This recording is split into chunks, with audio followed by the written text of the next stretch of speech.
Assalamualaikum warahmatullahi wabarakatuh.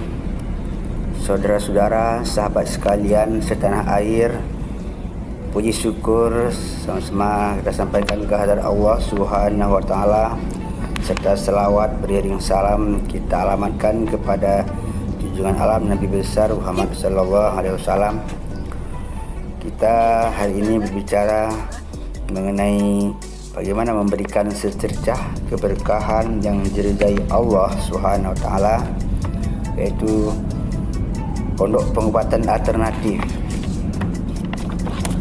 Salah satu pondok pengobatan alternatif yang berada di Aceh yaitu di Kabupaten Aceh Besar, Kecamatan Muntasik, Desa Menasah Baru, yang jauhnya lebih kurang 35 km dari kota Banda Aceh, yang dimediasi oleh Umi Mariana. Saudara-saudara, mari kita telusuri, kita menuju luar kota Banda Aceh, yaitu ke arah timur. Nah, kita sudah memasuki Simpang Lambaru, Aceh Besar. Sebelum sampai ke tempat tujuan, mari kita kupas apa itu pengobatan alternatif. Saudara-saudara, pengobatan alternatif kira-kira apa sih definisinya? Sebenarnya pengobatan alternatif itu merupakan jenis pelayanan kesehatan di luar tindakan medis modern. Disebut juga complementary and alternative medicine, yaitu pengobatan sebagai pengganti pengobatan konvensional. Pengobatan alternatif banyak jenisnya, mulai dari akupuntur, pijat, urut, hipnosis, pengobatan herbal, kerokan atau bekam. Nah, banyak orang bingung memilih jenis bagaimana sih yang terbaik. Nah, kira-kira bagaimana sih kalau dibanding-bandingkan? Ini di sisi keunggulan ya, di sisi keuntungan. Pengobatan alternatif itu cenderung lebih murah dan pengobatan medis. Nah, saudaranya sampai ke Simpang Galung, kita belok ke kiri menuju Desa Menasah Baru. Kemudian pengobatan jenis ini tidak membutuhkan teknologi yang canggih. Obat-obatan yang diperlukan oleh pasien memanfaatkan bahan-bahan alami. Tindakan yang dilakukan biasanya urut dan mediasi air putih. Terkadang ini di luar nalar manusia. Kemudian di sisi kelemahannya, biayanya tidak bisa ditanggung oleh asuransi dan BPJS. Ini kita sudah masuk ke daerah desanya, dan kita sekarang ni sudah menuju ke Desa Menasah Baru, dan kita belok ke kanan.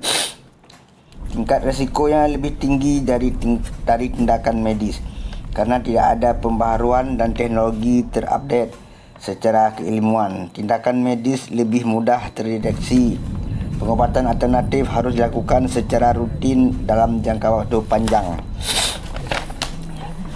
Nah, sistem pengobatan yang dilakukan oleh Umi Mariana bagaimana? Seperti lazimnya pengobatan alternatif sangat sederhana yang dilakukan dengan indera, dengan sentuhan atau perasa dan diurut seperlunya. Dimediasi air putih terhadap penyakit tertentu, dilakukan terapi gerakan tubuh seperti senam. Nah, ini sudah ada pasien yang masuk ke dalam kamar pengobatan Umi Mariana. Terhadap penyakit tertentu dilakukan terapi gerakan tubuh seperti senam atau yoga dan pijat. Obat-obatan herbal bermutu seperti produk yang sudah mendapat izin legal dari Kementerian Kesehatan dan BPOM seperti Zipro Propolis, Biomerek, HNI, Halal Network Internasional, Keling dan lain-lain. Penyakit-penyakit yang langka diminta kita buat sendiri ramuannya dengan menyebutkan bahan-bahan alami yang termasuk bahan ini langka juga.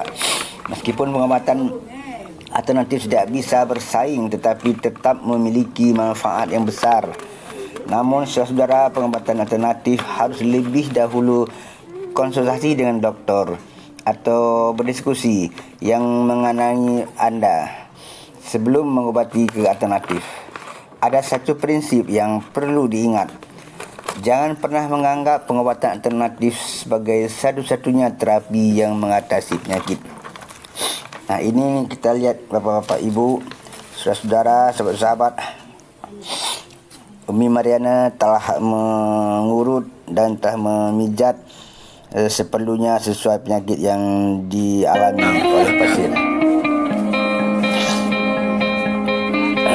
Nah, ini senam untuk penyakit gigitan saraf tulang belakang yang diperagakan oleh Umi Mariana.